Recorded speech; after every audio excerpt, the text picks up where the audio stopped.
guys. First I want to welcome all the ladies and gentlemen that has joined in the last few days because of the post the Wodonga Hospital saying that they are in desperate need of preemie baby hats and clothes and things like that. The patterns for all these are in the file section. We've got a few notes on the wall. I know iPad users are going to have a little bit of trouble. The iPad app is playing up, so we have some notes on the wall how you can fix that. If you do the micro preemie, there's several sizes in the preemies, obviously, because preemie babies come in all different weights. So the micro preemie is only a 1 to 2 pound preemie baby. And if you do this one, don't get a shock, guys. They are really, really, really small. Like you can see, this is a full-term newborn size, and there's the micro preemies. So don't think you've done something wrong because they come out absolutely tiny. They are really, really tiny. These are usually probably around 24-week gestation babies, so they are really, really little bubs. And even the this one's which one's this one? It's 3.5 to 5 pound. And there's a couple of sizes in between that, but even this one, you know, it is quite a bit smaller. If you looked at that, if you're used to doing newborn beanies, you're going to think that you've made a bit of a mistake. You haven't. These babies are tiny. Now I do want to thank the people that have donated wool and material for our charity drives. And to answer one lady's question, no, it doesn't matter how small the pieces are because we can make stripes.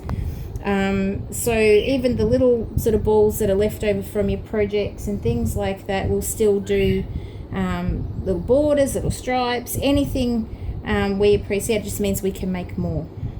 Now I said on the wall there's a couple of ladies that cannot crochet in the round. I am going to do a tutorial on these beanies so that if you want to try and sort of learn that, that's fine.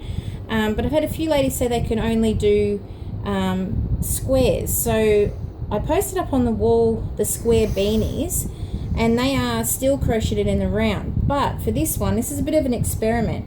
I literally just crocheted a triangle, folded it in half, and sewn it up. Now our pom-poms are a bit loose. We're learning our pom-pom makers, so we're going to take a little while to get those right. But if you don't want to do pom-poms for the tops of the beanies, you can literally just put a few stitches and make little bear ears, and that rounds off the top so they don't look really, really square. And all that's done is they're just joined with a single crochet down the sides. This is a newborn size, so when I measured it up against the newborn hat, we are perfect.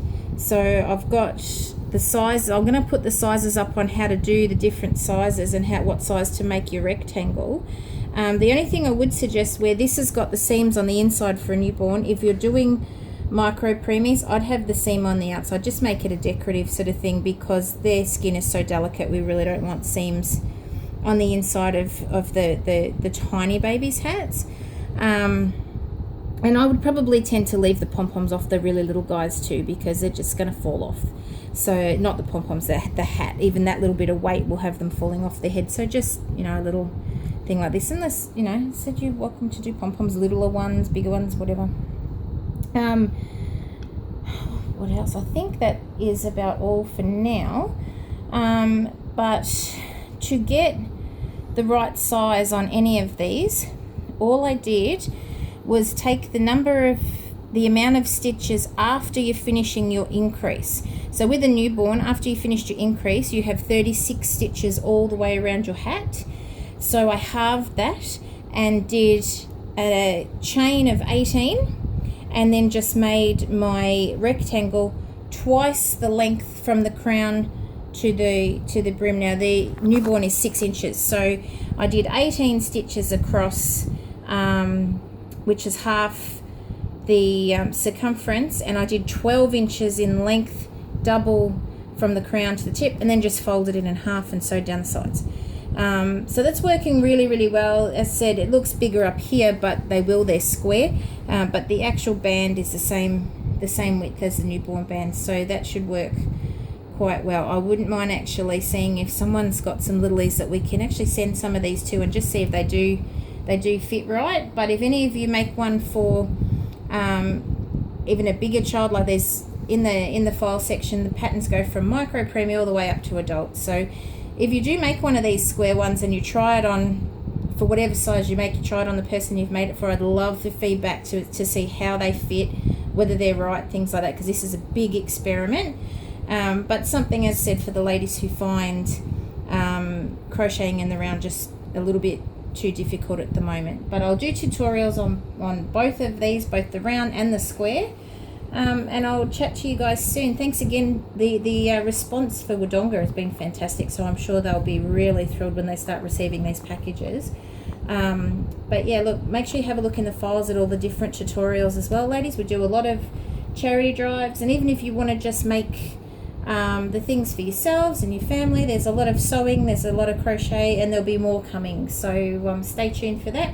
I'm also going to try to hunt down some knitting patterns. I've had a lot of people wanting knitting patterns. Sadly, I cannot knit.